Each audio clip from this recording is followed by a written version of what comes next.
Olá, voltamos ao programa Conversando com o Cardiologista, hoje trazendo a presença de vocês o Dr. Aníbal Pereira Abelim, um jovem cardiologista formado em Medicina pela Universidade Federal de Santa Maria, especializado em Cardiologia pelo Instituto de Cardiologia do Rio Grande do Sul e com especialidade em Hemodinâmica e Cardiologia Intervencionista. O Dr. Aníbal está chegando em Santa Maria esse ano, agregando ao grupo do Instituto do Coração de Santa Maria, do ICOR, na área de Cardiologia Intervencionista. Dr. Aníbal, é um prazer recebê-lo aqui na sede do ICOR, no Hospital de Caridade Dr. Astrogildo de Azevedo. Você que está entrando na equipe do Serviço de Hemodinâmica e Angioplastia, de Cardiologia Intervencionista. Mas o que você traz para nós em termos atuais? Quais são as indicações do cateterismo cardíaco diagnóstico? Bom, primeiramente eu gostaria de agradecer o convite e trazer, por exemplo, as indicações atualmente do cateterismo cardíaco, da cineangiocoronariografia. Elas ao longo do tempo apresentaram algumas variações, mas classicamente são os pacientes que têm problemas de dor no peito, falta de ar e nas mais variadas condições, nos casos agudos de suspeita de infarto, de angina, nesse caso o cateterismo cardíaco é feito com urgência, ou nos casos de pacientes que estão sendo investigados no consultório ou sem uma maior pressa, pacientes que apresentam então algum tipo de indicativo de que ele possa ter um problema cardíaco, como dilatação do coração, disfunção de parte do coração, e nesse caso o paciente daí é encaminhado para um exame de cateterismo cardíaco pelo seu médico assistente. Você veio agora de um centro grande que tem um volume enorme de pacientes, de coronariopatas, já que a doença cardíaca, cardiovascular, a coronariopatia, é a doença que mais incide na população e que tem uma mortalidade muito alta. Qual a experiência dos serviços hoje? Eu sei que você está muito ligado à Sociedade Brasileira de Hemodinâmica, é um correspondente, isso aí é uma coisa prazerosa, Aníbal? Me lembro dos meus tempos na Sociedade Brasileira, onde nós participamos da diretoria e aquilo era uma realização pessoal. E acredito que tu tenha esse mesmo sentimento.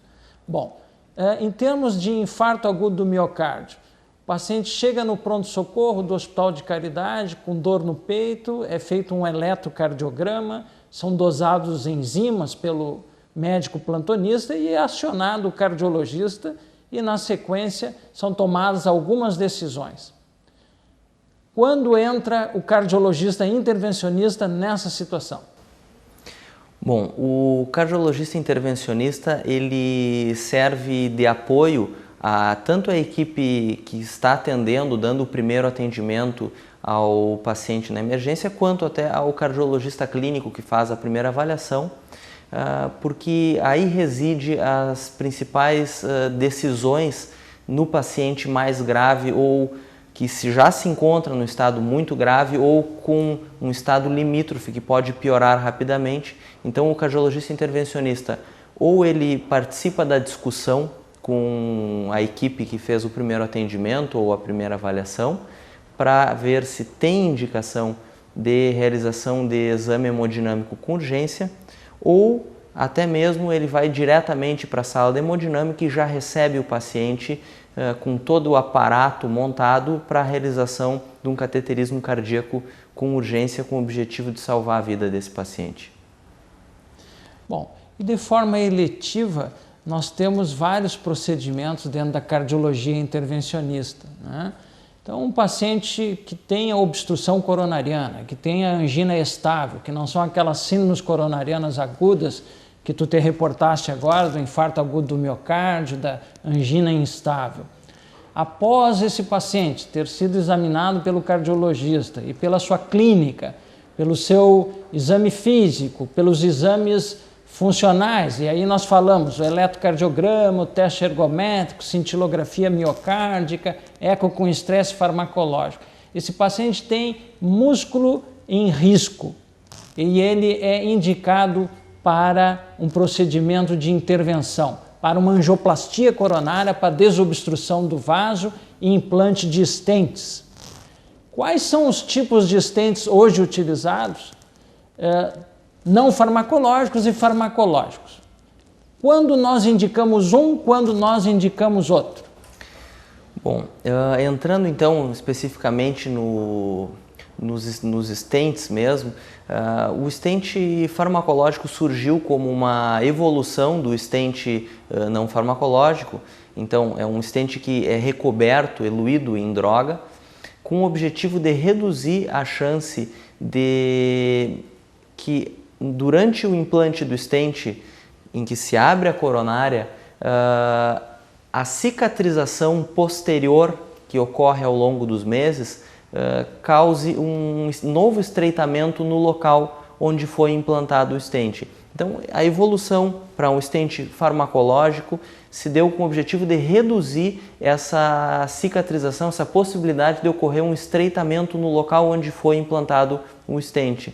O stent farmacológico, portanto, tem uma chance menor de ter, a gente chama de reestenose, né, um novo estreitamento no local do implante do stent, e é principalmente indicado nos casos de maior risco de que ocorra essa reestenose, esse novo estreitamento, que são pacientes com diabetes mellitus e principalmente em lesões, em vasos coronarianos com calibre reduzido ou em que a lesão é bastante longa. Então, esses três fatores são levados em consideração na hora de se indicar o implante do stent não farmacológico ou farmacológico.